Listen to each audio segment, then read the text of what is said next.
tous nos bons voeux pour l'année qui s'ouvre, une année qui sent le pétrole, Ouais. dès le début. À fond. Il faut remettre les choses dans leur contexte. Félix, on va commencer avec vous.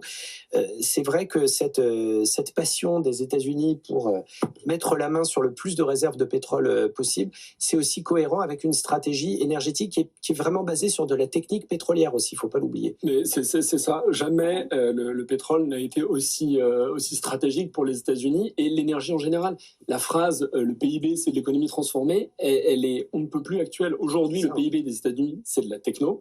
Et la tech américaine, elle repose sur une consommation d'énergie de plus en plus élevée. Vous prenez l'IA et les data centers, je n'en parlerai que là, c'est 3% de la consommation mondiale d'énergie aujourd'hui. 6% en 2030, doublement en moins de 5 ans, ça va très vite. Malgré tout, alors juste un truc, on le disait dans BFM Bourse hier après-midi avec Guillaume Sommerer, et c'était très intéressant, c'est pas du pétrole brut qu'on met dans les data centers pour les faire fonctionner, mais le lien et tout ce maillage énergétique, tout est lié. Mais c'est pas parce que vous avez des panneaux solaires, des éoliennes et du nucléaire que vous fermez le reste. Demandez à Jean-Marc Jancovici, l'expert sur la question.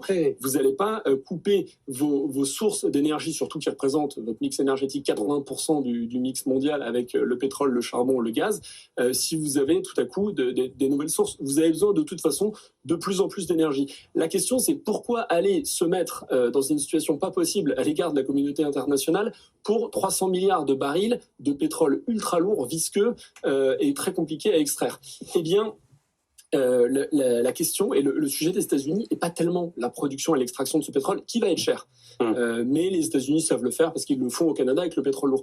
La question, le sujet, c'est surtout le coût du pétrole, du baril vendable, une fois qu'il est raffiné. Et là, on revient sur les raffineries américaines du sud des États-Unis, de la Louisiane et du Texas, la fameuse raffinerie de Port Arthur, qui savent très bien raffiner le pétrole ultra lourd. Elles l'ont fait jusqu'aux années 2000, où, rappelons-le, en 2000, avant que Chavez arrive au pouvoir et commence à réduire les exportations de pétrole, les États-Unis importaient tous les jours 1,5 million de barils du pétrole de Venezuela. Et donc, ils savent très bien raffiner ce pétrole de la ceinture de l'Orénoque.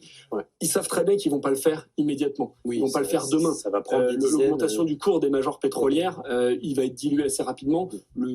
Elles sont trop grosses pour en profiter vraiment. L'intérêt, il est stratégique à 5 ans, quand ces raffineries profiteront d'un approvisionnement de pétrole stable.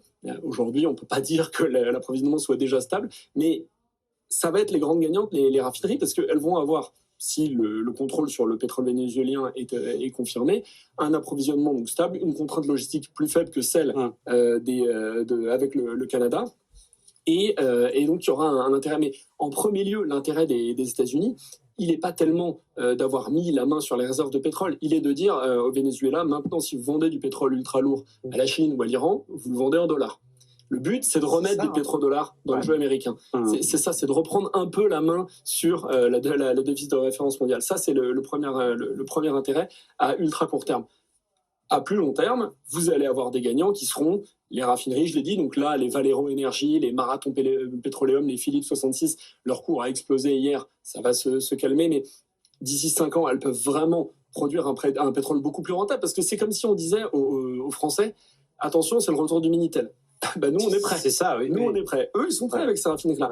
En deuxième lieu, les gagnants d'un contrôle sur du pétrole ultra lourd, ça va être aussi le Canada. Ça paraît contre-intuitif, mais en fait, le Canada va devenir pour les États-Unis le partenaire d'expertise. L'expert et surtout le pilier politiquement et structurellement stable par rapport au Venezuela qui est plus explosif et qui a des alliés chinois, russes, iraniens.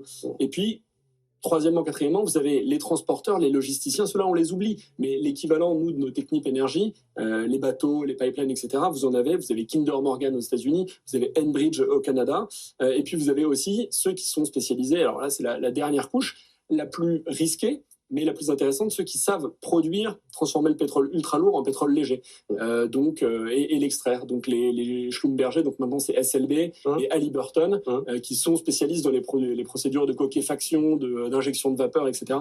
Donc, Halliburton qui est à Dubaï maintenant. Halliburton ils sont plus américains, ils sont Dubaï. Ils sont à Dubaï. Mais ce genre de service pourra, aujourd'hui vous êtes peut-être à Dubaï, ils sont spécialisés sur l'Arabian Light, mais pourront très bien revenir sur ce qu'ils savaient faire il y a 20 ans à l'époque de Bush. Longue expérience aux côtés du gouvernement américain pour faire. Voilà, donc mais le mot de la fin, c'est vraiment ça, c'est le pétrole et l'énergie. En fait, aujourd'hui, ils vont pas en faire grand-chose, mais le but, c'est d'en avoir le plus possible pour pas être à court dans 5 ans.